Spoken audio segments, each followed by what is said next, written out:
Hello friends, আজকে নিয়ে চলে এসেছি ওটসের অমলেট। সম্পূর্ণ এটি একটি ডায়েট রেসিপি। তো বন্ধুরা, তোমরা যে যেখান থেকে দেখছো আমার চ্যানেলটিকে সাবস্ক্রাইব করে পাশে থেকো, লাইক করে দাও আর কমেন্টে জানিও যে এই রেসিপি কীরকম লাগছে তোমাদের। তো যারা ভাবছো যে ডায়েটে আমরা রেগুলার একই রকম খেয়ে খেয়ে মুখের স্বাদ আমরা হারিয়ে ফেলেছি, তো এইরকম একটা ওটসের অমলেট তোমরা বানিয়ে নাও, দেখবে খেতে সুস্বাদু লাগবে, একদম সুন্দর লাগবে খেতে। চলো কীভাবে বানাচ্ছি সেটা তোমাদের সঙ্গে শেয়ার করবো। দেখে বুঝতেই পারছো কতটা মুচমুচে হয় অমলেট। অন্যভাবেই তোমরা খেয়েছো, কিন্তু এটা একদম অন্যরকমভাবে খেতে ভীষণ ভালো লাগে। কিন্তু খাবারটা গরম গরম খেলে তোমরা আরও টেস্টটা সুন্দরভাবে পাবে। দেখে নেওয়া যাক। খুবই অল্প উপকরণ লাগে। তো আমি এখানে একটা অমলেট বানাবো একার জন্য। তো 50 গ্রাম আমি প্লেন ওটস নিলাম। আর দেখতে পাচ্ছ আমি অল্প অল্প করে কিছু সবজি নিয়েছি। সবজিটা তোমরা মন পছন্দ নিয়ে নেবে। একটা নিয়ে নিলাম বোল, চা কাপের 1 কাপ মানে 50 গ্রাম আমি প্লেন ওটস নিলাম। ওটসটাকে একটু নরম করার জন্য অল্প একটু জল দিয়ে ভিজিয়ে রাখতে হবে। বেশিক্ষণ নয়, 1 থেকে 2 মিনিট ভিজিয়ে নিয়ে নেড়ে চেড়ে নিলেই হবে। তো ওটসটা আমার নরম হয়ে গেল। এভাবে অল্প জল দিয়ে নাড়িয়ে নেবে।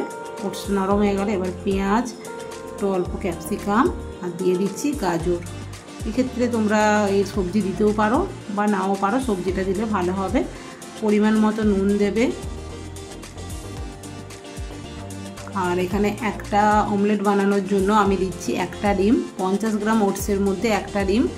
এই মাপেতে তোমরা বাড়িয়ে কমিয়ে নিতে পারবে। আর টেস্টের জন্য দিচ্ছি চিলি ফ্লেক্স। আমি কাঁচা লঙ্কা অ্যাড করিনি, দিলাম চিলি ফ্লেক্স যাতে স্বাদটা সুন্দর হয়। যারা ডায়েট করছে তাদের তো স্বাদেরও একটু প্রয়োজন, তো সেই ভেবেই আমি দিচ্ছি চিলি ফ্লেক্স। দিয়ে এটাকে আমি সুন্দর করে মিক্সড করে নিলাম। দেখতেই পাচ্ছ ঘনত্বটা ঠিক এই রকম রাখতে হবে, বেশি পাতলা বা বেশি গাঢ় হবে না, এরকম একটা গাঢ় গাঢ় ভাব হবে। তো এটাকে রেস্টে রাখার প্রয়োজন নেই। নন স্টিকের প্যানে একটা অল্প একটু তেল নিয়ে নেবে,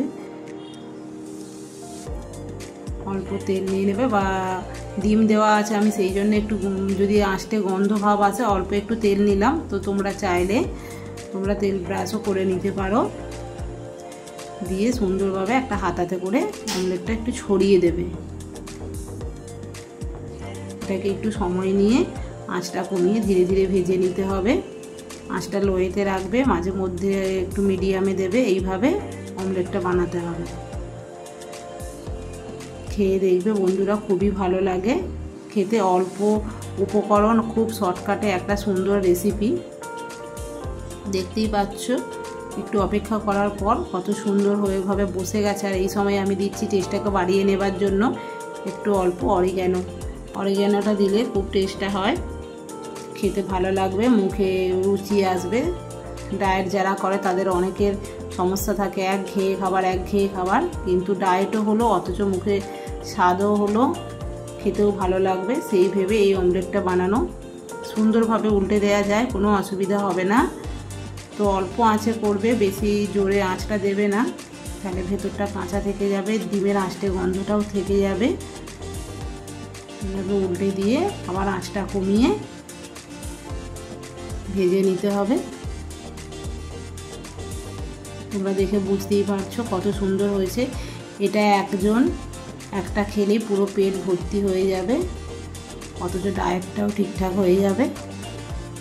তো বন্ধুরা, আমি সার্ভ করে দেখিয়ে দিচ্ছি, দেখে বুঝতে পারছো খুবই সুন্দর লাগবে খেতে। আমি এখানে টমেটো সস আর শসার সঙ্গে পরিবেশন করছি। তোমরা যেভাবে পারবে খেও। তো টাটা।